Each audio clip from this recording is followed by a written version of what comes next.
9.4 characteristics of organisms.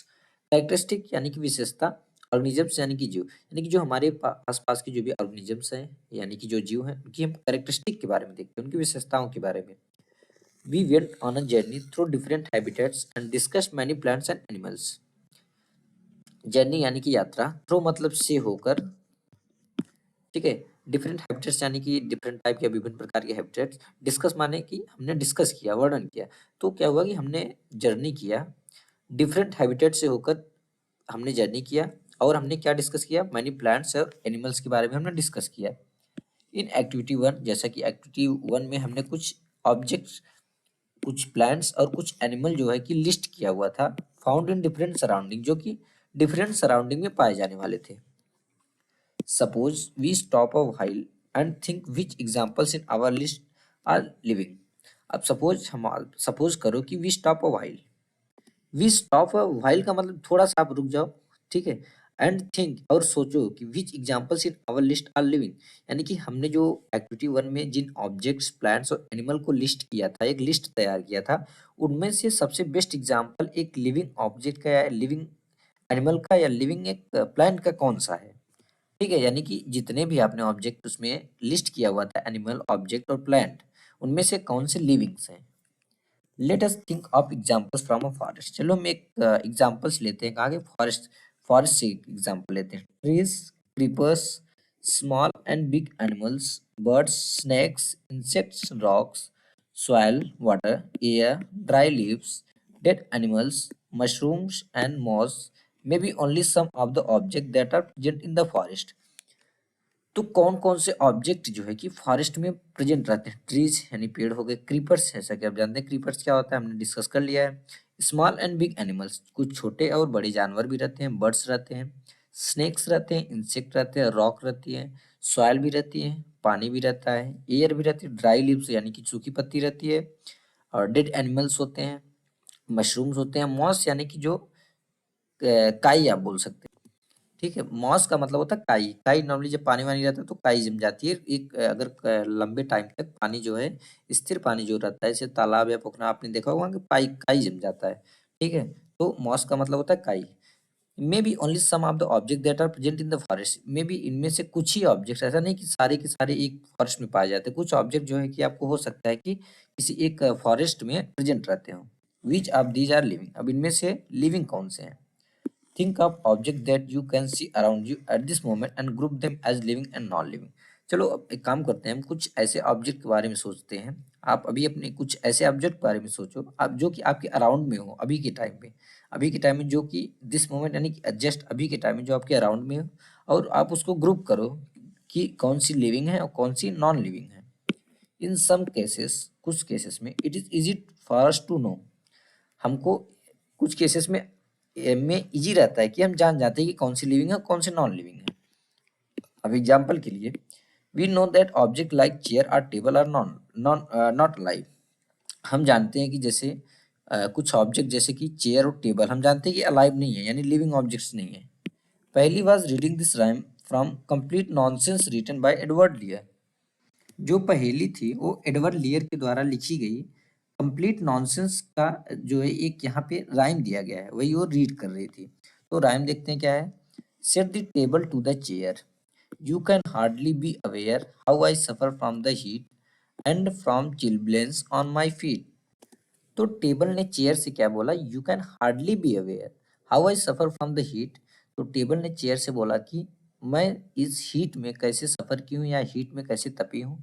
And from chilblains on my heat, chilblains का मतलब क्या होता है कि जैसे हीट होती है ना, जब गर्मियों के टाइम में हम लगातार अगर बिना स्लीपर्स के चले तो क्या होता है, हमारे पैर में सपोज छाले पड़ जाते हैं या रेड कलर का थोड़ा रेडिश हो जाता है, तो उसको चिलब्लेम्स, चिलब्लेंस बोला गया है। तो यानी कि टेबल ने चेयर से क्या बोला कि, टेबल ने चेयर से बोला कि मैं हीट में कितना तपी हूँ, और मेरे जो फीट में यानी कि पैरों में चिलब्लेंस हैं, इससे तुम हार्डली अवेयर हो, तुम नहीं जानते। इफ वी टूक अ लिटिल वॉक, अगर हम थोड़ा सा चल सकते, लिटिल वॉक मतलब जस्ट थोड़ा सा हम चल सकते, you might have a little talk,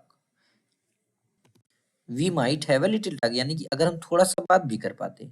pray let us take the air, pray करो, प्रे करो या प्रार्थना करो हम सांस ले पाए। Set the table to the chair, table ने चेयर को बोला, set the chair to the table, chair ने टेबल को बोला, now you know we are not able, कि तुम जानते हो हम समर्थ नहीं है। क्या किसमें नहीं समर्थ है? कि हम सांस नहीं ले सकते, हम जरा सा टहल भी नहीं सकते, और हम जो है कि वो बातें भी नहीं कर सकते।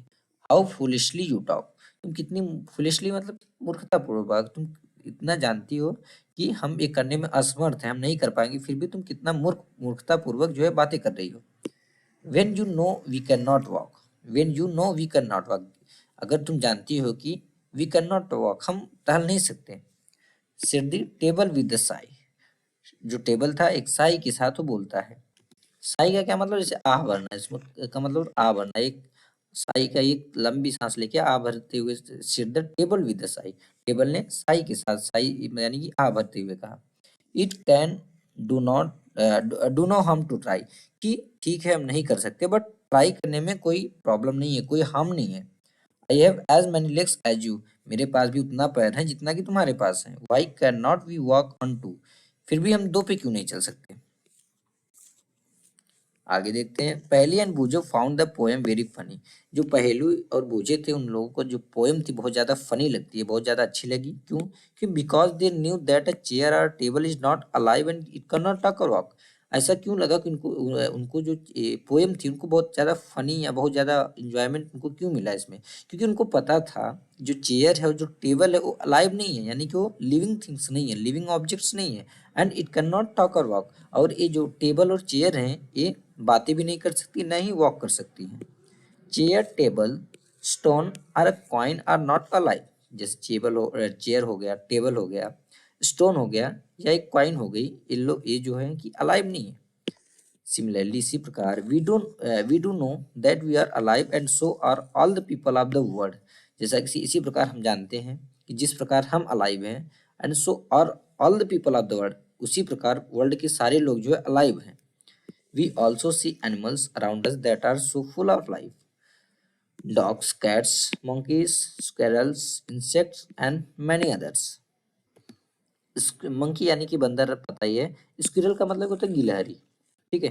तो ये पूरा सेंटेंस हमको ऐड करके पढ़ना है कि सिमिलरली इसी प्रकार हम जानते हैं कि क्या, कि हम अलाइव हैं, और हमारे जैसे जितने भी मनुष्य हैं, पीपल का मतलब जितने भी लोग हैं वो सारे अलाइव हैं वर्ल्ड में, ठीक है, इंक्लूडिंग और कौन? एनिमल्स, हमारे अराउंड के जो भी एनिमल्स हैं, जैसे कि dogs, cats, monkeys, squirrels, insect and many others, और बहुत सारे एनिमल्स हैं जो कि अलाइव हैं। How do we know that something is living, आखिर में हम कैसे जानते हैं कि कोई भी चीज एक लिविंग है? ऑफन, प्राय, it is not so easy to decide, अक्सर जो है कि ऑफन मतलब अक्सर या संभवतः, यानी कि ऑफन यानी कि प्राय, ठीक है, या अक्सर भी बोल सकते हो। तो अक्सर क्या है कि यह often it is not so easy to decide, प्राय यह डिसाइड करना इजी नहीं है। क्या? We are told that plants are living but they do not move like a dog और पिजन। तो जैसे कि आप जानते हैं कि प्राय हम बोलते हैं कि जो प्लांट्स हैं वो लिविंग हैं, ठीक है, but they do not move like a dog और ए पिजन, वे एक डॉग या पिजन की तरह मूव नहीं करते। और दूसरी साइड अ कार और अ बस कैन मूव, जो एक कार है एक बस है ये मूव कर सकती हैं, still we consider them as non living, but फिर भी हम कंसीडर करते हैं कि दीज आर कार, बस और बाइसिकल या साइकिल या मोटरसाइकिल, हम कंसीडर करते हैं they are non non living. यानी कि कुछ ऑब्जेक्ट या कुछ प्लांट्स या एनिमल्स, कुछ भी एक ऑब्जेक्ट ले लो, एनिमल सबको छोड़ दो, एक ऑब्जेक्ट ले लो, यानी कुछ ऑब्जेक्ट, यहाँ पे ट्री को भी आप ऑब्जेक्ट ले लो, यानी हमने क्या देखा कि ट्री जो है एक ऐसा ऑब्जेक्ट है जो कि लिविंग है, और एक बाइक या बस एक ऐसी ऑब्जेक्ट है जो कि नॉन लिविंग है। बट हम क्या देखते हैं कि ट्री को हम लिविंग मानते हैं जबकि ये घूम नहीं सकती या मूव नहीं कर सकती, बट बाइक को हम नॉन लिविंग मानते हैं, फिर भी ये मूव कर सकती है। तो आखिर में वो कौन सा फैक्टर है या कौन से कैरेक्टरिस्टिक्स हैं ऑर्गेनिजम्स के जो कि डिसाइड करते हैं कि विच ऑर्गेनिज्म या which objects are living and which are not living. Plants and animals appear to grow in size with time, जैसा कि हम सभी जानते हैं प्लांट्स और एनिमल जो होते हैं वो टाइम के साथ अपने साइज में जो है ग्रो होते हैं, उनकी साइज में वृद्धि होती है। But then at times clouds in the sky also seem to grow in size, अब देखो कितना ज्यादा मतलब डिफरेंशिएशन यहाँ पे फैक्टर हो रहा है कि मतलब कुछ ना कुछ हमको कैरेक्टरिस्टिक जो है लिविंग थिंग्स की कैरेक्टरिस्टिक यहाँ पे कहने का मतलब है कि लिविंग थिंग्स की जो कैरेक्टरिस्टिक है नॉन लिविंग थिंग्स से भी मैच हो रही है। तो उसी प्रकार हमने देखा कि जो प्लांट्स और एनिमल्स होते हैं उनकी साइज जो है इंक्रीज होता है टाइम के साथ साथ, बट उसके बाद अब टाइम आता है क्लाउड का, जो कि स्काई में जो क्लाउड दिखता है, जो बादल दिखता है, वो भी टाइम के साथ साथ जैसे ग्रो होता दिखता है हमारी आंखों के सामने, हमको लगता है धीरे धीरे जो बादल है वो बड़ा हो रहा है। Does it mean that clouds are living? क्या इसका ये मतलब है जो क्लाउड्स है वो लिविंग है? नो, नहीं। So how does one distinguish between living and non living thing? Distinguish मतलब कि अंतर का पता लगाना। ठीक है, यानी कि हमने देख लिया बहुत सारी चीजें हमने देखी कि लिविंग थिंग्स की नॉन लिविंग थिंग्स से मैच करती हैं, नॉन लिविंग थिंग्स की लिविंग थिंग्स से मैच करती हैं।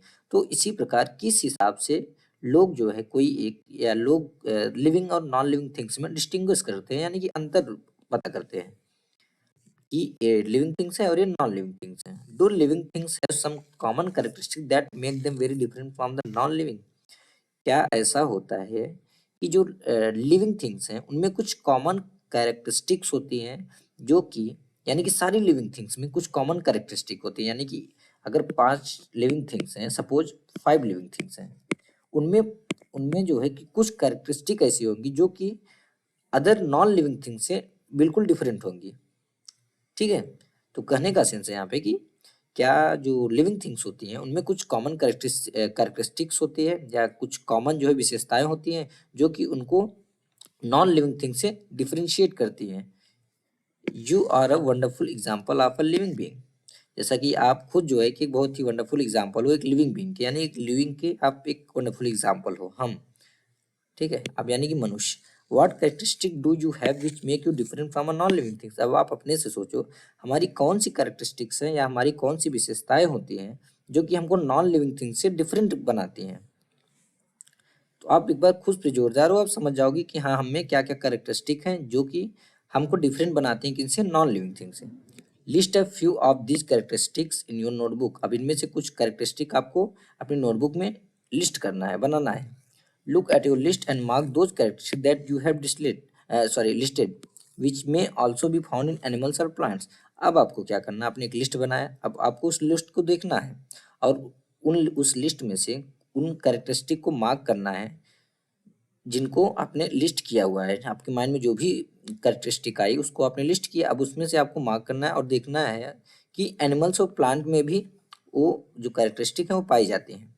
Some of this characteristic are perhaps common to all living things. अब इनमें से कुछ कैरेक्टरिस्टिक ऐसी होती है दोस्तों जो कि सारी लिविंग थिंग्स होती हैं, उनमें हर ऑल लिविंग थिंग्स में कॉमन होती हैं।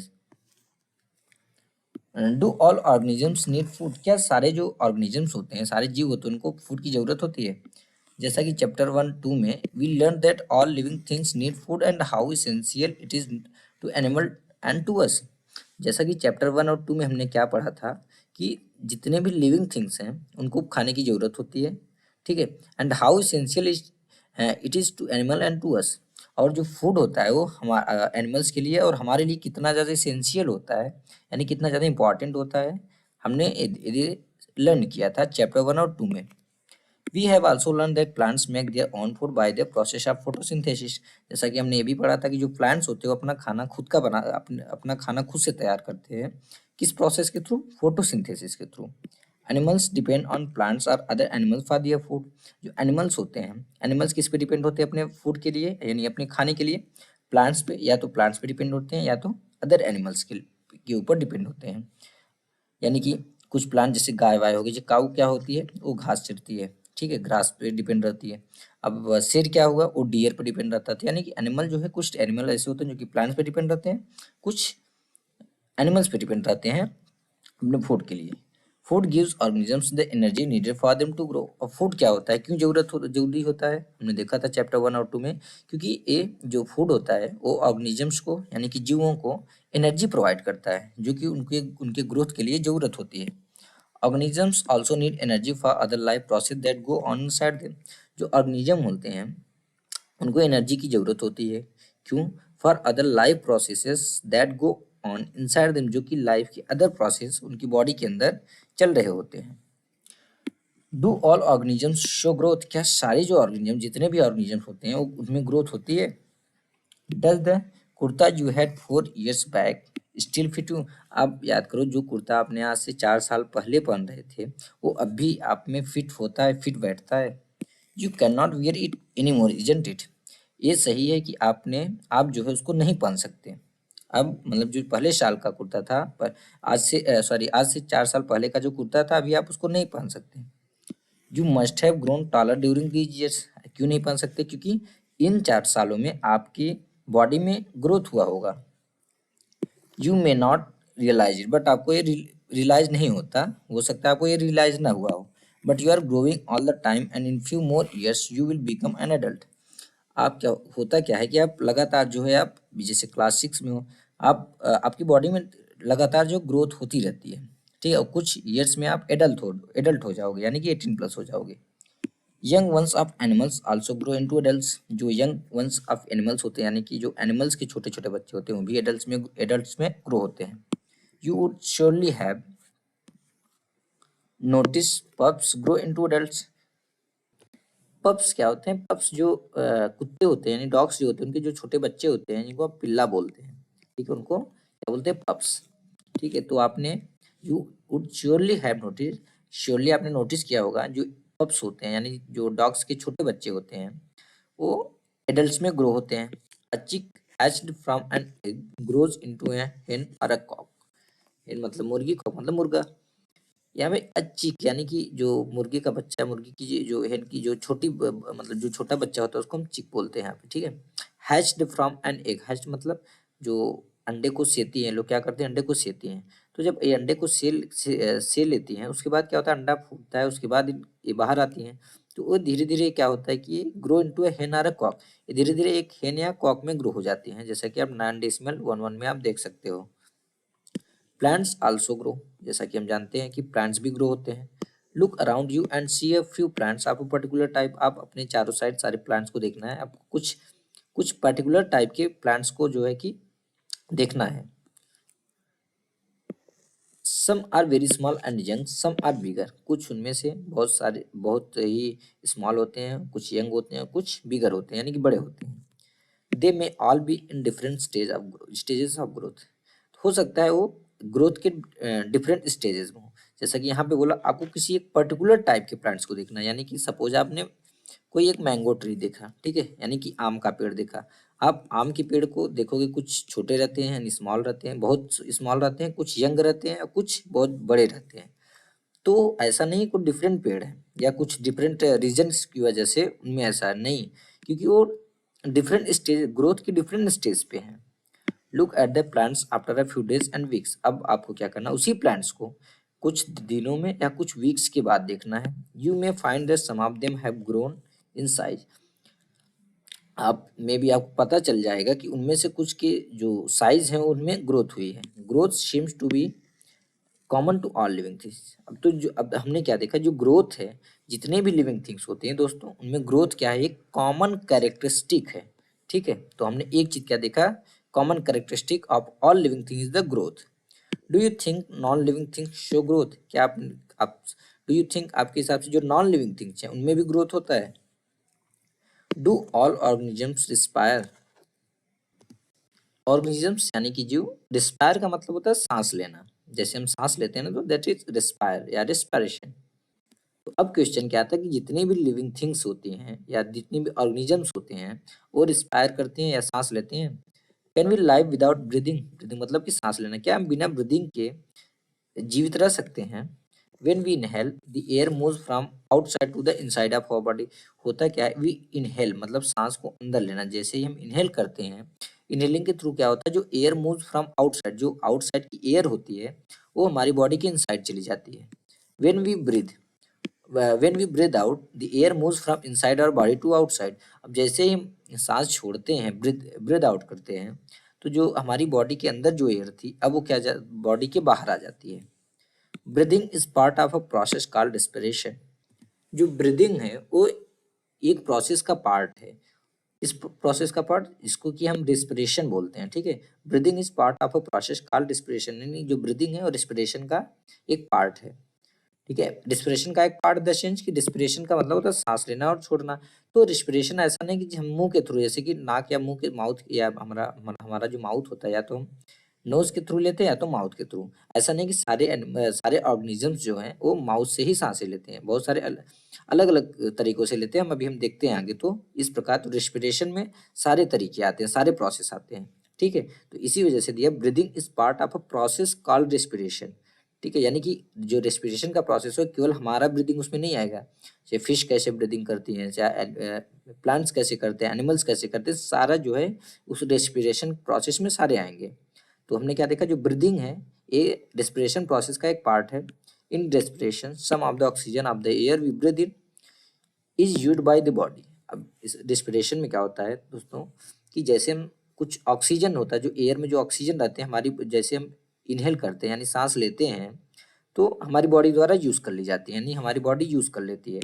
We breathe out carbon dioxide produce in the process. तो हम जैसा कि आप जानते हैं कि हम उसके बाद जैसे ही सांस छोड़ते हैं तो CO2 हमारी बॉडी से क्या निकलती है, carbon dioxide. The process of breathing in animals like cows, buffaloes, dogs or cats similar to humans। अब जो ब्रीदिंग का प्रोसेस है यानी सांस लेने का और छोड़ने का जो प्रोसेस है, एनिमल्स जैसे कि काऊ, बफेलोज, डॉग्स और कैट्स यानी कि गाय में, भैंसों में, डॉग्स यानी कि कुत्ते जो होते हैं, कैट्स यानी कि बिल्ली, उनमें सिमिलर टू ह्यूमन, सिमिलर मतलब समान, ह्यूमंस के यानी कि हमारे समान होता है। ठीक है, हम भी जैसे नाक से सांस लेते हैं वो भी लेते हैं। Observe any one of these animals while they are taking rest. अब आपको क्या करना है, इन ऑब्जर्व मतलब देखना, इन सारी एनिमल में से किसी एक एनिमल का, या तो आप काऊ का देख लो, या तो बफेलो का, या तो डॉग का, या तो कैट का। जब वो रेस्ट कर रहे हो तब उनको आप ऑब्जर्व करो, देखो, एंड नोटिस, और नोटिस करो the movement of their abdomen. Abdomen का मतलब क्या होता है, पेट। ठीक है, तो आपको क्या करना है, इन जो चारों हमने अभी एनिमल्स को देखा, इनमें से कोई भी एनिमल जब रेस्ट कर रहा होगा, आप उसके पेट को ऑब्जर्व करो, जो उसको ऑब्जर्व करो यानी एनिमल को ऑब्जर्व करो। उसके बाद नोटिस करो कि जो उसका पेट जो है उसमें मूवमेंट जो होता है उसको ऑब्जर्व करो। अब आपने नोटिस कर लिया, this slow movement indicate that they are breathing. जो इस स्लो मूवमेंट होता है इंडिकेट करता है कि वो सांस ले रहे हैं। Respiration is necessary for all living organisms. तो हमने क्या देख लिया, जो रेस्पिरेशन है, सांस लेने की और छोड़ने की जो प्रक्रिया है, जो प्रोसेस है, वो सारे लिविंग ऑर्गेनिजम्स के लिए नेसेसरी है, जरूरी है। It is through respiration that the body finally obtain energy from the food it takes. देखो क्या होता है कि यह एक रेस्पिरेशन के थ्रू ही जो हमारी बॉडी फाइनली क्या ऑब्टेन करती, energy from the food it takes. ठीक है, यानी कि अब हमने फूड ले लिया, ठीक है, हमारी ऐसा नहीं कि हमने फूड जस्ट ऑब्टेन कर लिया यानी कि खाना खा लिया हमें एनर्जी आ गई, नहीं, ऐसा नहीं होता। रेस्पिरेशन के प्रोसेस के बाद ही जो हमारा फूड होता है उससे एनर्जी हमारी बॉडी को मिलती है। ठीक है, सम एनिमल्स में have different mechanisms for the exchange of gases which is a part of the respiration process. देखो जैसे कि अभी हमने ऊपर बात किया, कुछ एनिमल्स ऐसे भी होते हैं, सम एनिमल्स में है यानी कुछ एनिमल्स में जो गैसेस एक्सचेंज करने का जो मैकेनिज्म है वो चेंज हो सकता है, डिफरेंट हो सकता है, which is part of the respiration process, जो कि एक रेस्पिरेशन का प्रोसेस ही है। जैसे कि एग्जांपल के लिए earthworms breathe through their skin. जो अर्थ वॉर्म होता है यानी कि जो केचुआ होता है वो अपने स्किन से सांस लेता है। फिश वी हैव लर्न, जैसा कि हमने फिश को देखा, have gills for using oxygen dissolve in water. ठीक है, जैसा कि फिश के बारे में हमने पढ़ा था कि जो उनकी गिल्स होती हैं यानी जो उनका फेफड़ा होता है वो जो वाटर में जो भी ऑक्सीजन डिजॉल्व रहता है उसको यूज करती है अपने गिल्स के थ्रू।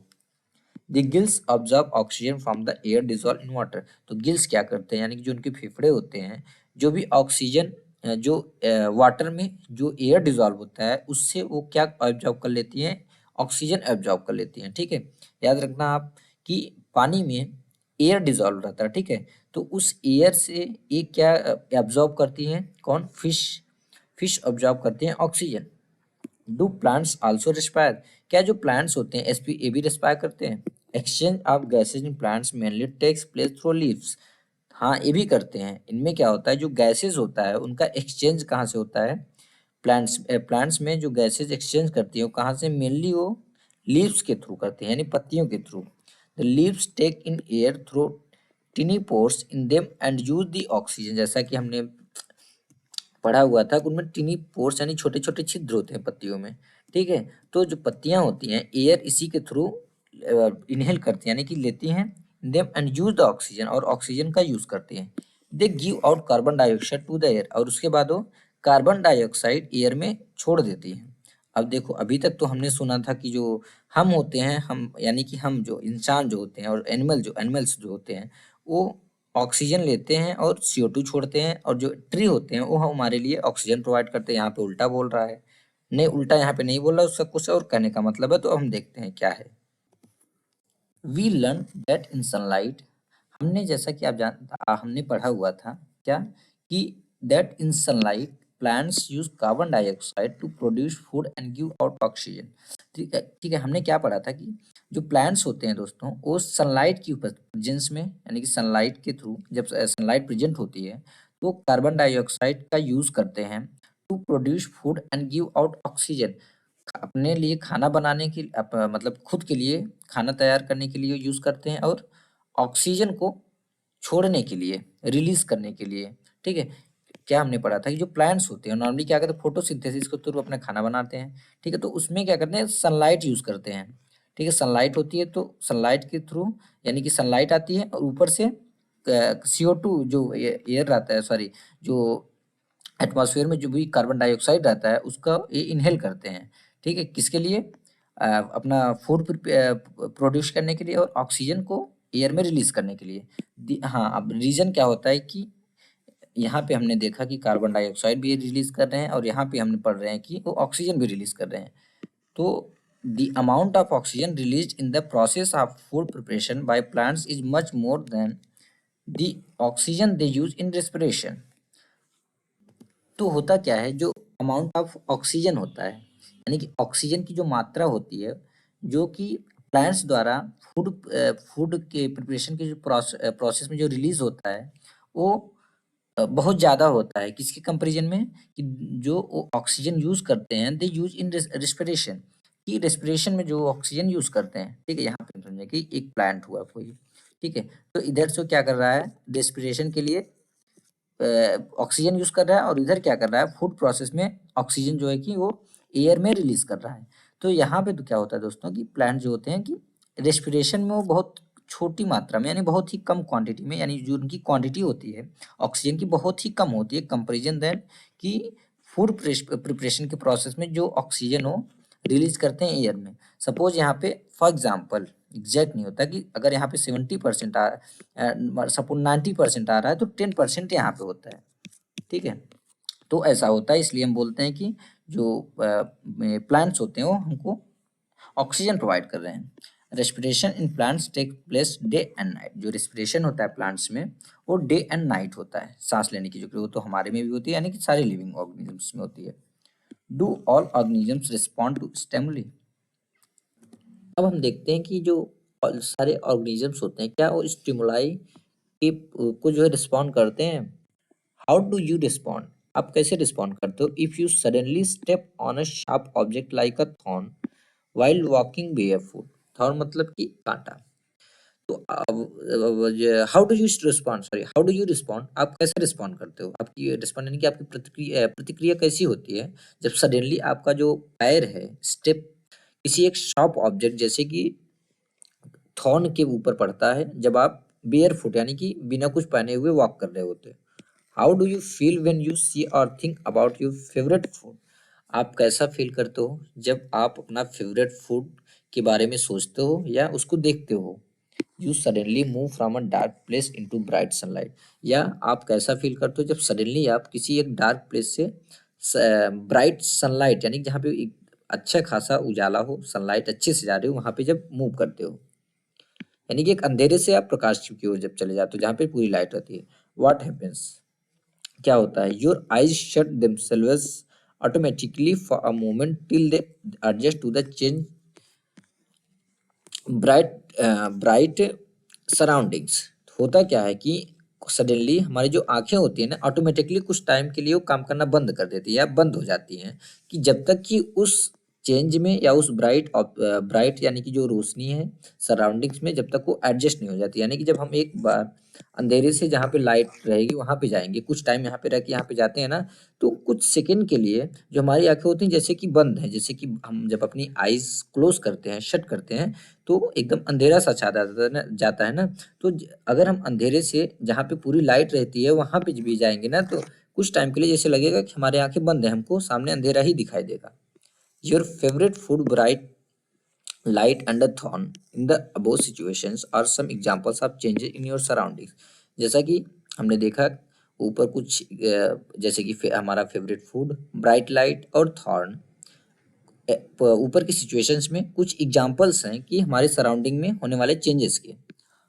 सराउंडिंग में होने वाले चेंजेस की, यानी कि हम पहले लाइट की टाइप से डार्क में थे, फिर लाइट में चले गए। हम कोई भी एक नॉर्मल फूड पे थे, हम अपने फेवरेट फूड में चले गए, ठीक है। या और हम नॉर्मल चल रहे थे, वहाँ पे एक थॉर्न आ गया यानी कि कांटा आ गया, तो वहाँ पे हमारा जो सराउंडिंग था वो चेंज हो गया। All of us respond immediately to such changes. हम हम ऑल ऑफ अस यानी कि हम में से सभी इमीडिएटली यानी कि तुरंत रिस्पॉन्ड करते हैं ऐसे चेंजेस के, जब भी ऐसे चेंजेस होते हैं। Changes in our surrounding that makes us respond to them are called stimuli. तो स्टिमुलाई क्या होता है जी? चेंजेस इन आवर सराउंडिंग, हमारे सराउंडिंग्स में होने वाले changes that makes us respond to them, जिसकी वजह से हम उसको रिस्पॉन्ड करते हैं, उसको क्या बोलते हैं? स्टिमुलाई बोलते हैं। तो यानी कि क्या होता है कि जो चेंजेस होते हैं हमारे सराउंडिंग में होने वाले चेंजेस, जिनकी वजह से हम उस उन चेंजेस में होने उन चेंजेस के कैसे sorry changes in our surrounding, यानी कि हमारे सराउंडिंग में कोई चेंज हुआ, हम उसके प्रति क्या करेंगे? रिस्पॉन्ड करेंगे। हमारी एक अनुक्रिया होगी। जैसे कि अब क्या हुआ, हम चल रहे थे, जैसे हमारा स्टेप थॉर्न पे पड़ा यानी कि कांटे पे पड़ा, वो कांटे पे पड़ा, तो हमने कुछ रिस्पॉन्ड किया, तो उसको क्या बोलेंगे? स्टिमुलाई। ठीक है, यानी what is stimuli? Changes in our surrounding that makes us respond to them are called stimuli. यानी हमारे सराउंडिंग में होने वाले चेंजेस, जिनकी वजह से उन होने वाले चेंजेस के प्रति हम रिस्पॉन्ड करते हैं, उसको हम स्टिमुलाई बोलते हैं। यानी कि एक हिसाब से आप इसको ले लो कि जैसे न्यूटन का थर्ड लॉ होता है कि अगर हम कोई चीज़ करते हैं उसके प्रति एक अलग से आता है, यानी कि कोई हम एक्शन लगाते हैं, उसका एक रिएक्शन होता है, ठीक है। सेम उसी के थ्रू इसको, उसी के सिमिलर इसको आप समझ लो कि जैसे अब हम पैदल जा रहे थे, हमको कांटा चुभा, जैसे ही कांटा चुभा हमने कुछ रिस्पॉन्ड किया, तो दैट इज स्टिमुलाई। स्टिमुलाई में क्या क्या आएगा कि इस सराउंडिंग में होने वाले चेंजेस, यानी कि जो कांटा आ गया उस सराउंडिंग में, उसकी वजह से हमने कुछ रिस्पॉन्ड किया, दैट इज स्टिमुलाई। ठीक है। Do other animals also respond to stimuli? क्या अदर जो एनिमल होते हैं, दूसरे और जानवर होते हैं, वो भी also respond to stimuli, stimuli को रिस्पॉन्ड करते हैं? Observe the behaviour of animals when food is serve to them. अब क्या करना है आपको? एनिमल्स के बिहेवियर को ऑब्जर्व करना है। ऑब्जर्व यानी कि देखना है, जब उनको खाना उनके सामने रखा जाता है। Do you find them suddenly becoming active on seeing the food? क्या आपने फाइंड किया कि जैसे ही खाना वो सामने देखते हैं, वो सडनली क्या हो जाते हैं? एक्टिव हो जाते हैं। When you move toward a bird, what does it do? जब आप किसी एक बर्ड के साइड में मूव करते हो, यानी कि किसी एक कोई भी एक पक्षी बैठा है उसके साइड जैसे ही आप मूव करते हो, तो क्या होता है? यानी कि वो पक्षी क्या करता है? Wild animals run away when bright light is flash toward them. अब जैसे नॉर्मली क्या होता है, कोई भी जंगली जानवर है, अगर कोई एक फ्लैश लाइट या कोई भी एक लाइट उनके ऊपर आप फ्लैश करोगे, तो क्या होगा कि वो दूर भागेंगे। ठीक है। सिमिलरली इसी प्रकार cockroaches begin to move to their hiding places if the light in the kitchen is switched on at night. इसी प्रकार क्या होता है, आप देखे होंगे कॉकरोच जो होते हैं, जो कि किचन में मूव करते रहते हैं, जैसे ही नाइट के टाइम में, नॉर्मली वो नाइट के टाइम में ही बाहर आते हैं। क्यों? क्योंकि नाइट के टाइम में लाइट नहीं होती, तो जैसे वो मूव कर रहे होते हैं, आपने जैसे ही लाइट की किचन की लाइट ऑन किया, वो अपने हाइडिंग प्लेसेस पे, यानी जो उनकी छुपने की जगह है वहां पे भाग जाते हैं। Can you give some more examples of response of animal to stimuli? क्या आप कुछ जो भी एनिमल्स हैं जो स्टिमुलाई के प्रति जो उनका रिस्पॉन्स होता है उसके और एग्जांपल दे सकते हैं? तो हमने समझ लिया कि व्हाट इज स्टिमुलाई। ठीक है, यानी कि जो changes in our surrounding that make us respond to them are called stimuli. यानी हमारे सराउंडिंग में होने वाले चेंजेस, जिनकी वजह से हम उनके प्रति क्या करते हैं? रिस्पॉन्ड करते हैं, उसको हम क्या बोलते हैं? स्टिमुलाई। तो हमने बहुत सारे एग्जांपल देखे, जैसे कि हम पैदल चल रहे होते हैं, जब कांटा हमको चुभता है, या हम किसी डार्क प्लेस से ब्राइट प्लेस में जाते हैं, या जैसे ही हमने कोई बर्ड हुआ, हम बर्ड के साइड जाएंगे तो बर्ड क्या होता है, फ्लाई कर जाता है, भाग जाता है। या कोई एनिमल्स हुआ, उसके फेस पे या उसकी आंखों पे जब हम एक ब्राइट लाइट मारते हो दूर भागता है। तो that is stimuli. Do plants also respond to stimuli? क्या जो प्लांट्स होते हैं ये भी स्टिमुलाई को रिस्पॉन्ड करते हैं? Flowers of some plants bloom only at night. कुछ ऐसे भी फ्लावर्स होते हैं, ब्लू मतलब खिलना, कुछ ऐसे फ्लावर्स होते हैं यानी कुछ सम प्लांट्स के, यानी कि कुछ प्लांट्स के ऐसे फ्लावर होते हैं जो कि नाइट के टाइम में ब्लूम होते हैं। In some plants flower close after sunset. कुछ प्लांट्स ऐसे भी होते हैं जिसमें जो फ्लावर्स होते हैं वो सनसेट के बाद क्लोज हो जाते हैं। In some plants like mimosa, commonly known as touch me not, leaves close or fold when someone touches them। कुछ प्लांट्स जैसे कि मिमोसा, जिसको कि कॉमनली क्या बोलते हैं, touch me not. Touch me not यानी छुई मुई का पौधा, जिसको एकदम छुई मुई बोलते हैं। तो छुई मुई का जो पौधा होता है, उनकी जो पत्तियां होती है ना, अगर कोई उनको छूता है, उनके साथ उनको टच करता है, वो फोल्ड हो जाती हैं या क्लोज हो जाती हैं। These are some examples of responses of plants toward changes in their surrounding। ये कुछ एग्जाम्पल्स हैं जिसमें कि जो प्लांट्स हैं अपने सराउंडिंग में होने वाले चेंजेस के प्रति क्या करती हूँ, रिस्पॉन्ड करती हैं। तो हमने फाइनली समझ लिया कि व्हाट इज स्टिमुलाई। ठीक है। एक्टिविटी 4 आपको क्या करना है कि place a potted plant in a room a little away from a window through which sunlight enter some time during the day. जैसा कि 9.12 में यहाँ पे दिखाया गया है, आपको क्या करना है कि एक पॉटेड प्लांट को रखना है एक रूम में, little away from window through which sunlight इंटर्स, यानी कि विंडो से थोड़ा सा दूर। अब यहाँ से जैसे हम देख रहे हैं विंडो अंदर इंटर कर रही है, हम फ्लावर यहाँ पे रखेंगे। ठीक है, उसे थोड़ा दूरी पे आपको रखना है। Continue watering the plant for a few days. अब उस प्लांट में पानी आपको कुछ दिन लगातार देना है। Does the plant grow upright? क्या जो प्लांट्स है वो अपराइट यानी एकदम सीधे ग्रो हुआ, like plants out in the open, जिस प्रकार अदर प्लांट्स जो कि ओपन में ग्रो होते हैं। Note the direction in which it bend if it is not growing upright. अगर यह अपराइट नहीं ग्रो हुआ, अब वो डायरेक्शन नोट करो कि किस डायरेक्शन में बेंड हुआ। Do you think this may be in response to some of stimulus? Do you think यानी कि क्या आपके हिसाब से this may be in response to some stimulus, यानी कि यह किसी स्टिमुलस के प्रति रिस्पॉन्स है। डू यू थिंक यानी कि आपको क्या लगता है, जो हमने अभी इधर एग्जांपल देखा, जो तो ये क्या है कि डू यू थिंक आपके हिसाब से this may be in response to some stimulus, यानी किसी स्टिमुलस का रिस्पॉन्स हो सकता है। All living things respond to changes around them. जितनी भी लिविंग थिंग्स होते हैं, तो हमने और इम्पॉर्टेंट थिंग्स क्या देखा, कैरेक्टरिस्टिक क्या देखा ऑर्गेनिजम्स का, कि जितने भी लिविंग थिंग्स होती हैं वो अपने अराउंड में, अपने चारों तरफ होने वाले चेंजेस के प्रति क्या करती हैं, रिस्पॉन्ड करती हैं। कोई भी चेंजेस होता है उसको रिस्पॉन्ड करती हैं। Living organisms and excretion. अब हम देखते हैं लिविंग ऑर्गेनिजम्स और एक्सक्रीशन के बारे में। एक्सक्रीशन का मतलब होता है मल त्याग करना। ठीक है, तो ऑल ऑर्गेनिजम्स नीड फूड। जैसा कि हम जानते हैं कि जो जितने भी ऑर्गेनिजम्स होते हैं उनको फूड की जरूरत होती है। Not all the food that is eaten is completely used. जितने भी फूड हम खाते हैं, यानी जितने भी ऑर्गेनिजम्स जो फूड खाते हैं वो कम्प्लीटली नहीं यूज किया जाता, बॉडी के द्वारा कम्प्लीटली यूज नहीं किया जाता। Only only a part of it is utilise by the body. उस जो हम फूड खाते हैं जितना, उसका थोड़ा सा हिस्सा जो है बॉडी के द्वारा केवल यूटिलाइज किया जाता है। What happens to the rest? आखिर जो रेस्ट बचता है उसका क्या होता है? This has to be removed from the body as waste. यह बॉडी से वेस्ट के रूप में रिमूव किया जाना होता है। Our body produce some wastage in other life processes also. जो हमारी बॉडी के पार्ट में, यानी हमारी बॉडी में जो अदर लाइफ के प्रोसेस होते हैं, उससे भी कुछ जो वेस्ट होता है वो भी प्रोड्यूस होता है। The process of getting rid of waste by organisms is known as excretion. Rid of waste यानी कि वेस्ट को निकालना या रिमूव करना या हटाना। The process of getting rid of waste by organisms is known as excretion. Excretion क्या है?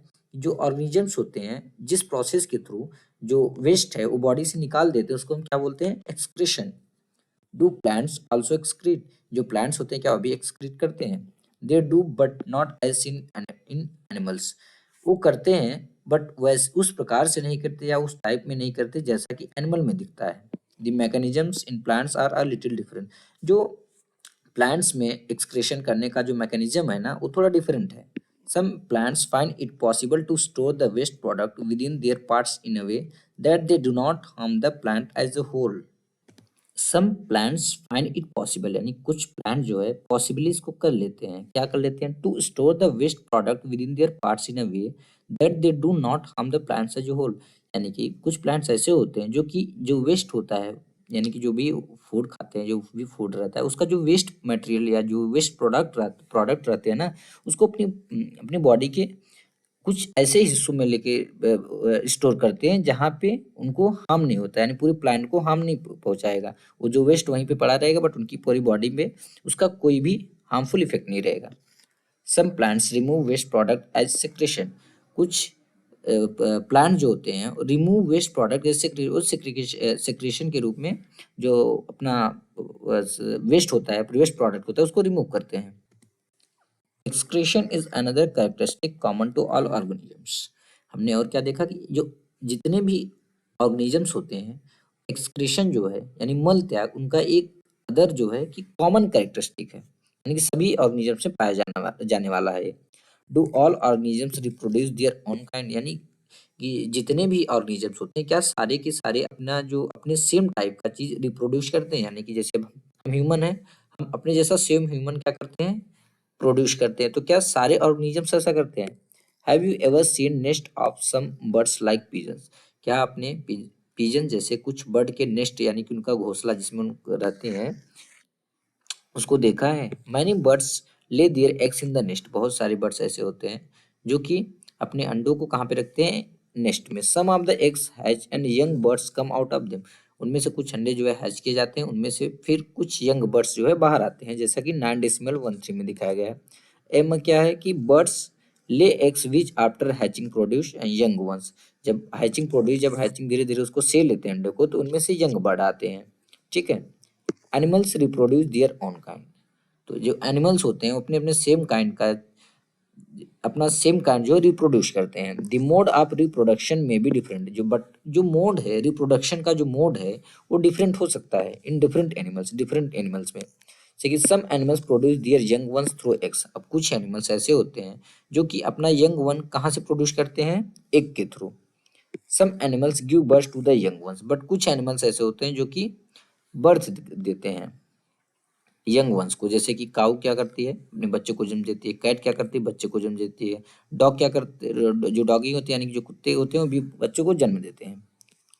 अब जैसे बट यहाँ पे हमने देखा जो बर्ड हुई, बर्ड क्या करती है? अंडा निकालती है। मतलब पहले एग्स आते हैं, एग्स को ही क्या करती है? हैच करती है, उसके बाद उसमें से यंग आते हैं। Plants also reproduce. जो प्लांट्स होते हैं वो भी रिप्रोडक्शन करते हैं like animals. Plants also differ in their mode of reproduction. Animal के जैसे या एनिमल के समान जो प्लांट्स होते हैं ना, उनका भी जो मोड ऑफ रिप्रोडक्शन है वो डिफरेंट हो सकता है। मैंने प्लांट्स रिप्रोड्यूस थ्रू सीड्स। बहुत सारे प्लांट्स ऐसे होते हैं जो कि सीड्स के थ्रू रिप्रोड्यूस होते हैं। Plants produce seeds which can germinate and grow into new plants. आगे क्या है कि जो प्लांट्स होते हैं वो प्रोड्यूस सीड्स प्रोड्यूस करते हैं, विच कैन जर्मिनेट, जो कि जर्मिनेट हो सकता है, और ग्रो इनटू न्यू प्लांट्स, और वो नए प्लांट्स में ग्रो हो जाता है। जैसे कि 9.15 में हमने यहाँ पे देखा, sorry 9.15, a seed from a plant germinate into a new plant. जैसे कि एक सीड था, धीरे धीरे जर्मिनेट में कैसे एक यंग प्लांट में जर्मिनेट हो गया। Some plants also reproduce through parts other than seeds. Some plant also reproduce through parts of other than seeds. यानी कुछ प्लांट्स ऐसे भी होते हैं दोस्तों जो कि अपने सीड्स के अलावा, यानी कि प्लांट का कुछ दूसरा पार्ट रहेगा, उससे भी उनका रिप्रोडक्शन हो जाता है। अब एग्जांपल के लिए, a part of potato with a bud grows into a new plant.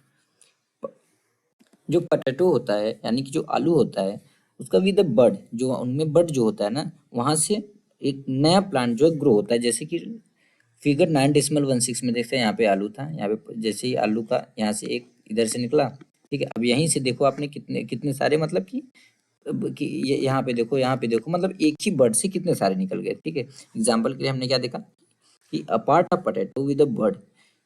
Potato का एक पार्ट जो कि बर्ड विद अ बर्ड के साथ grow into a new plant, एक नए प्लांट में ग्रो हो जाता है।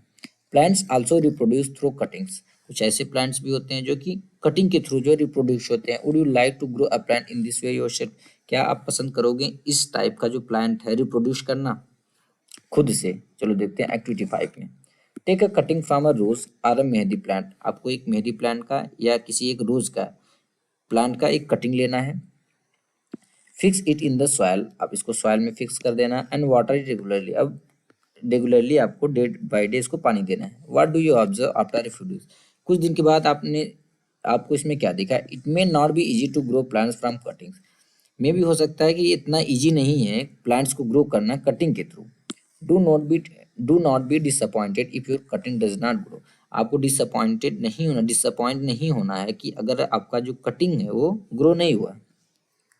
टॉक टू गार्डनर, जो गार्डनर यानी जो माली होता है उससे बात करो, इफ पॉसिबल, अगर पॉसिबल है, on the care to be given to cutting to make them grow into plants. अगर आपको डिसअपॉइंट नहीं होना कि आपने एक कटिंग लगाया बट वो ग्रो नहीं हुआ, तो आपको क्या करना, गार्डनर से बात करना अगर पॉसिबल हो, और उससे ये पूछना है कि जो कटिंग प्लांट्स होते हैं उनको ग्रो करने के लिए हमको क्या क्या केयर करने की जरूरत होती है। ठीक है, living things produce more of their own kind through reproduction, जो लिविंग थिंग्स होती हैं produce more of their own kind, यानी अपने जैसे बहुत सारी चीज़ें या बहुत सारे अपने टाइप का, यानी प्लांट्स होते हैं प्लांट, बर्ड होती हैं बर्ड, एनिमल होते हैं एनिमल, जैसे ह्यूमन हुए ह्यूमन, यानी अपने टाइप के बहुत सारे काइंड, जो बहुत सारी चीज़ों को more of their own kind. ठीक है, यहाँ पे करने का मतलब जो लिविंग थिंग्स होती हैं अपने जैसी ओन काइंड का, ठीक है, ओन काइंड यानी कि अपने जैसे बहुत सारी अपने जैसा बहुत सारा प्रोडक्शन करते हैं, प्रोड्यूस करते हैं, किसके थ्रू, रिप्रोडक्शन के थ्रू। ठीक है, यहाँ पे कंफ्यूज होने की जरूरत नहीं है कि more of their own kind, more of their own kind यानी कि बहुत सारा। अब जैसे एक प्लांट था, एक प्लांट्स के थ्रू चार पांच प्लांट है, ऐसे चार पांच प्लांट है, यहाँ पे more of their own kind का मतलब है। ठीक है, वैसे ही बहुत सारी प्रोडक्शन करते हैं किसके थ्रू, रिप्रोडक्शन के through. It takes place in many different ways, या डिफरेंट वेज में हो सकता है फॉर डिफरेंट ऑर्गेनिजम्स के लिए। डू ऑल ऑर्गेनिजम्स मूव, क्या सारे ऑर्गेनिजम्स मूव करते हैं। In chapter 8 we discussed the various ways in which animals move, जैसा कि चैप्टर 8 में हमने डिस्कस किया था बहुत सारे वेज जिसके थ्रू एनिमल जो है मूव करते हैं। They move from one place to another and also show other body movements, वो एक जगह से दूसरी जगह मूव करते हैं, एंड अदर बॉडी की movement, also show other body movement, और अदर जो उनकी बॉडी की मूवमेंट होती है वो भी दिखता है। व्हाट अबाउट प्लांट्स, प्लांट्स के बारे में क्या है, डू दे ऑल्सो मूव, क्या वो भी मूव करते हैं। Plants are generally anchored in soil so they do not move from one place to another. तो होता क्या है कि जो प्लांट्स होता है जनरली क्या होता है, वो एंकर्ड रहता है सॉइल, मिट्टी के अंदर वो धंसा रहता है, जकड़ा रहता है, मतलब मिट्टी में वो जमा रहता है, जिसकी वजह से वो एक जगह से दूसरी जगह मूव नहीं करता। However, various substances like water, minerals, and the food synthesized by them move from one part of the plant to other.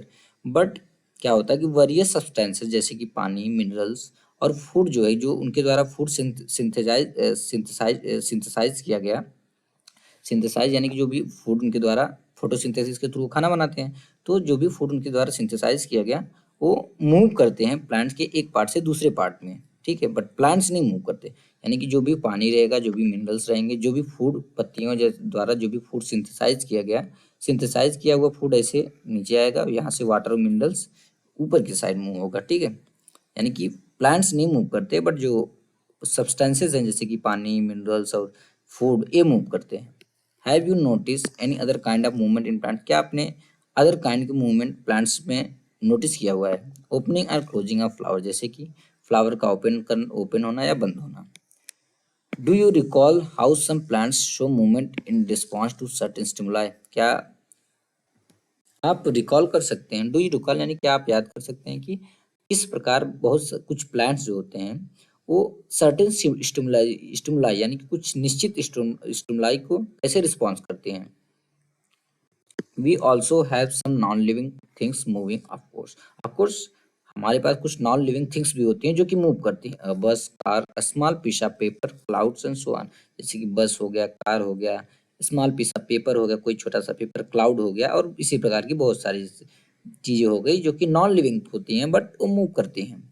Is there something different in these movements from the movement of living things, क्या इन movements में यानी कि बस, car और जो other non living things हैं उनकी मूवमेंट में और लिविंग थिंग्स की मूवमेंट में कोई डिफरेंस होता है।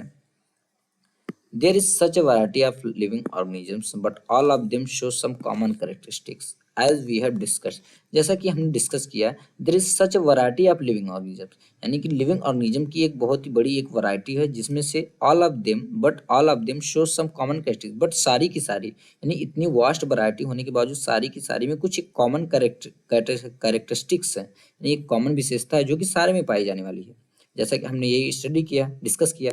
Eight another common characteristic is that living beings die, और जो सबसे एक अदर कॉमन कैरेक्टरिस्टिक है वो क्या है कि लिविंग बींग्स डाई, यानी जितने भी लिविंग बींग्स होते हैं वो उनकी मृत्यु होती है, यानी वो खत्म होते हैं। Because organisms die, particular types of organisms can survive over thousands of years only if they reproduce their own kind. Because organisms die, क्योंकि organisms जो होते हैं वो डाई कर जाते हैं। Particular types of organisms can survive, जो particular types के जो ऑर्गेनिजम्स कई होते हैं जो कि कई हजारों साल तक वो सर्वाइव कर सकते हैं, only if they reproduce their own kind, but वो अपना ओन काइंड का यानी अपने जैसा अगर वो रिप्रोड्यूस करेंगे।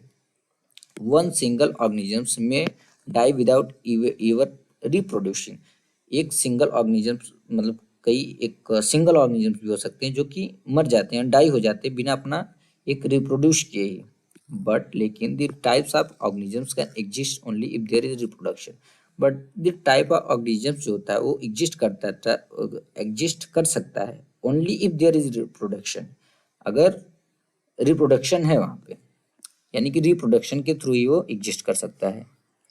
We see that all living things seem to have some common characteristic, हमने क्या देखा कि जितनी भी लिविंग थिंग्स हैं उनमें कुछ ऐसा लगता है उनमें कुछ कॉमन कैरेक्टरिस्टिक हैं या कॉमन कैरेक्टरिस्टिक्स दिखती हैं। They all need food, respire, respond to stimuli, reproduce, show movement, grow and die. तो वो क्या क्या है, जैसे कि उनको सारे को जितनी भी लिविंग थिंग्स होती हैं उनको क्या चाहिए, खाना चाहिए। रिस्पायर करती हैं यानी सांस लेती हैं सांस छोड़ती हैं। स्टिमुलाई के प्रति क्या करती हैं, रिस्पॉन्ड करती हैं। रिप्रोड्यूस करती हैं यानी कि रिप्रोडक्शन जो होता है। शो मूवमेंट, उनमें मूवमेंट दिखता है। ग्रो एंड डाई, वो ग्रो करते हैं डाई करते हैं। सबसे इजी सा एग्जांपल हम खुद को ले लेते हैं। आप क्या करते हो, आपको सर्वाइव रहने के लिए क्या किसकी जरूरत होती है, फूड की। आप क्या करते हो, रिस्पायर करते हो ना, सांसें अंदर लेते हो सांसें बाहर छोड़ते हो, यानी ऑक्सीजन अंदर इनहेल, जब इनहेल करते हो तो ऑक्सीजन अंदर लेते हो, जब एक्सेल करते हो यानी कि ब्रीद आउट करते हो तो CO2 बाहर आता है। ठीक है। रिस्पॉन्ड टू स्टिमुलाई, जैसे कि हमने देखा कि हम रिस्पॉन्ड करते हैं स्टिमुलाई के प्रति, हमारे सराउंडिंग में जो भी चेंजेज होता है हम उसको रिस्पॉन्स करते हैं। रिप्रोड्यूस, हम जैसे कि अभी आप एडल्ट हो जाओगे, एडल्ट के बाद आपकी शादी होगी तो आपसे बच्चे होंगे, तो जो भी एडल्ट चाइल्ड आते हैं तो क्या उसको क्या बोलते हैं, रिप्रोड्यूस कर रहे हैं अपना, आप अपना ओन रिप्रोड्यूस करोगे, यानी कि अपने जैसा सेम, एक अपने जैसा सेम चीज जो है रिप्रोड्यूस करोगे। शो मूवमेंट, हम मूवमेंट, हमें जो है मूवमेंट दिखता है। हम ग्रो करते हैं, जैसे छोटे रहते हैं जैसे जैसे बड़े होते हैं हमारी जो बॉडी की साइज है वो बढ़ती जाती है। एंड डाई, फाइनली हमारी मृत्यु होती है। Do you find some non living thing that also show some of this characteristic, यानी क्या हमने ऐसे भी नॉन लिविंग थिंग्स पता लगाया है जिनमें कि ऊपर से दिए गए जितने भी कैरेक्टरिस्टिक हैं इनमें से कुछ ना कुछ मैच करता हो। Cars, bicycle, clocks and the water in the river move, जैसे कि हम मैच करते हैं, जैसे कि कार हो गई, बाइसिकल हो गई, क्लॉक्स हो गई, और रिवर में जो वाटर होता है तो ये मूव करते हैं, यानी कि इनमें मूवमेंट होता है। The moon moves in the sky, जो मून है वो स्काई में मूव करता है। A cloud grow in size right in front of our eyes, जैसे कि हम जानते हैं जो क्लाउड होता है हमारी आई के फ्रंट में ग्रो करता है। Can such things be called living, क्या ऐसी चीजें जो है उनको लिविंग थिंग्स बोला जा सकता है। We ask ourselves, do these object also show all the other characteristic of living things. We ask ourselves, हम अपने से पूछेंगे कि ये जो ऑब्जेक्ट्स हैं, यानी कि जो पानी हो गया या मून हो गया, जो क्लाउड हो गया, ये लिविंग थिंग्स में पाई जाने वाली जो अदर कैरेक्टरिस्टिक चीजें हैं उनमें दिखाई देता है। In general, something that is living may have all the characteristics that we have discussed, while non-living things may not show all these characteristics at the same time. In general क्या होता है, something that is living may have all the characteristics that we have discussed, जैसा कि कुछ characteristic जैसा कि हमने अभी जस्ट ऊपर यहाँ पर डिस्कस किया, जैसे कि food, respire, respond to stimuli, reproduce, show movement, grow and die, ये सारी जो लिविंग थिंग्स हैं उनमें पाई जा सकती हैं, वाइल जो नॉन लिविंग थिंग्स हैं उसमें ये सारी की सारी चीजें नहीं पाई जा सकती एट द सेम टाइम। ठीक है। इज दिस ऑलवेज ट्रू, क्या है हमेशा ट्रू होता है। Do we always find that living things definitely show all the characteristic of the living that we have discussed, अब बोलता है कि दिस ऑलवेज ट्रू, क्या हमेशा ट्रू होता है कि जितने भी लिविंग थिंग्स होते हैं डेफिनेटली सारे के सारे कैरेक्टरिस्टिक को शो करते हैं, जितना कि अभी हमने डिस्कस किया था। Do we always find that non living things may show only some of this characteristic and never all of them? क्या हमने डू वी ऑलवेज फाइंड, क्या हमेशा हमने पता लगाया कि जितनी भी लिविंग थिंग्स होती हैं दैट सॉरी जो नॉन लिविंग थिंग्स होती हैं उनमें से ऊपर दिए गए जो हमने कैरेक्टरिस्टिक अभी देखे थे उनमें से कुछ ही कैरेक्टरिस्टिक उनमें होता है, some of this characteristic and never all of them, but सारा का सारा नहीं होता। यानी यहाँ का क्या करने का मतलब है कि कुछ हमने नॉन लिविंग थिंग्स देखा, जैसे कि मान लो बस ले लो। बस में हमको क्या मिला? लिविंग थिंग्स का केवल मूवमेंट मिला और कुछ भी नहीं मिला। ठीक है, तो यहाँ पे यही कहने का मतलब कि जो नॉन लिविंग थिंग्स होती हैं, क्या हमने पता लगा कि जितने भी नॉन लिविंग थिंग्स होते हैं उनमें उन सारे में केवल कुछ ही कैरेक्टरिस्टिक जो है इसमें मैच करती हैं लिविंग थिंग्स की, बट सारी नहीं मैच करती। To understand this a little better, इसको अच्छे से समझने के लिए let us look at a specific example, एक स्पेसिफिक एग्जांपल देखते हैं। कंसीडर एनी सीड से मूंग। आपको एक सीड लेना है, कोई भी कंसीडर कर लो, जैसे कि मूंग। Is it living? क्या लिविंग है? It can stay in a shop for month and not show any growth और some of other characteristic of life. अब जैसे मूंग की जो सीड होती है, अब ये किसी एक शॉप में कई महीने तक पड़ी रहती है, बट इसमें कोई भी ग्रोथ नहीं दिखता। ठीक है, और कोई भी लाइफ का कैरेक्टरिस्टिक इसमें नहीं दिखता। However we bring the same seed and plant it in soil. अब वही वही सीड जो है हम उसको लेके आए अपने साथ, घर पे लाए, उसको सॉइल में seed and plant it in soil, soil में लगा दिए। वाटर इट, हमने पानी दिया, and it turn into a whole plant. अब ये एक पूरा अच्छे से एक होल प्लांट में हो गया, यानी कि एक प्लांट बन गया। Did the seed need food? Did it excrete, grow और reproduce when it was in the shop for many months? Did the seed, यानी जो सीड था जो कि शॉप में था, इतने महीने कई महीने शॉप में था, उसको कोई नीड फूड, कोई फूड की जरूरत थी। डिड इट एक्सक्रीट, क्या एक्सक्रीट करता था, ग्रो होता था या रिप्रोड्यूस करता था when it was in the shop for many month? ठीक है, यानी कि जो सीड था, जो हमने मूंग मूंग का सीड लेके आया, जब जब वो शॉप में था इतने महीने, क्या वो उसको कोई फूड की जरूरत थी, या कुछ एक्सक्रीट करता था, या ग्रो होता था, या रिप्रोड्यूस होता था? We see that there can be cases when we cannot easily say that a thing has all the characteristics that we have discussed for it to be called living। यानी कि हमने क्या देखा? हमने देखा कि कुछ ऐसे भी एग्जाम्पल हैं जब हम इजीली यानी कि सरलता से नहीं कह सकते कि उनमें लिविंग के सभी कैरेक्टरिस्टिक दिखाई दे रहे हैं। ठीक है, जिससे इन्हें लिविंग कहा जा सके, या कि अभी ये जीवित हैं ये कहा जा सके। What then is life? फिर लाइफ क्या है? ठीक है, लाइफ यानी कि फिर जीवन क्या है? Push your hand deep inside a sack of wheat. Sack मतलब बोरी। ठीक है, बोरी व्हीट यानी कि गेहूं। आपको अपना हैंड जो है, जो आपका हाथ है, एक गेहूं की बोरी के अंदर डीप एकदम, मतलब एकदम अंदर उसके डालना है, पुश करना है। Do you find it is warm inside? क्या आपको पता लगा इसके अंदर जो है वार्म है, गर्म है थोड़ा सा? There is some heat being to produce inside the sack of wheat. गर्म क्यों है? क्योंकि कुछ हीट जो है प्रोड्यूस हो रहा है सैक ऑफ व्हीट में, यानी गेहूं के बोरे के अंदर जो है कुछ हीट प्रोड्यूस हो रहा है। The seeds respire and in that process give out some heat. तो क्यों, कैसे हो रहा है? क्योंकि जो सीड है वो रिस्पायर कर रहे हैं, तो इस प्रोसेस में रिस्पिरेशन के इस प्रोसेस में वो कुछ हीट जो है कि बाहर निकाल रहे हैं। We see that respiration is a process that takes place in seed even when some of the other life processes may not be very active। हमने क्या देखा? We see कि that respiration is a process, यानी respiration एक ऐसा process है जो कि सीड्स में हो रहा है। Even when some of the other, जबकि वहाँ पे लाइफ के अदर जो प्रोसेस है वो एक्टिव नहीं है, ज़्यादा नहीं एक्टिव है, बट केवल रिस्पिरेशन एक ऐसा प्रोसेस है जो कि हो रहा है। It may not be very easy to answer our question. इस वजह से ये इस क्वेश्चन का आंसर करना इजी नहीं होगा। व्हाट देन इज लाइफ, की लाइफ रियल में क्या है? However, looking at all the diversity of living beings around us, we can conclude that life is beautiful। However, ठीक है, कि looking at all the diversity of living, यानी कि हमारे चारों तरफ पाए जाने वाले जो एक और लिविंग बींग्स की जो एक डाइवर्सिटी है उसको देखते हुए हम इतना कंक्लूड कर सकते हैं कि जो लाइफ है वो बहुत ही ब्यूटीफुल है, बहुत ही सुंदर है। ठीक है, समरी देख लेते हैं थोड़ा। दिस सरा हमने क्या क्या देखा? This surrounding where plants and animal life is called their habitat. Habitat क्या होता है? वो सराउंडिंग जिसमें प्लांट्स और एनिमल्स लाइव करते रहते हैं उसको हम हैबिटेट बोलते हैं। Several kinds of plants and animals में शेयर द सेम हैबिटेट। बहुत सेवरल काइंड्स ऑफ प्लांट यानी बहुत सारे प्लांट्स और एनिमल जो है कि वो सेम हैबिटेट को शेयर कर सकते हैं, यानी एक ही हैबिटेट में बहुत सारे एनिमल और प्लांट रह सकते हैं। The presence of specific feature and habits which enable a plant or an animal to live in a particular habitat is called adaptation. The presence of specific feature and habits, किसी एक specific feature या habit का presence जो होता है विच enable, जो कि plant को या एनिमल को एक पर्टिकुलर हैबिटेट में रहने के लिए इनेबल करता है, उसको हम क्या बोलते हैं? अडेप्टेशन बोलते हैं। There are many types of habitats, बहुत सारे टाइप के हैबिटेट्स होते हैं। However these may be broadly grouped as terrestrial on the land and aquatic in water, जैसे हमने देखा था। हाउएवर यह ब्रॉडली दो ग्रुप में डिवाइड किया गया है।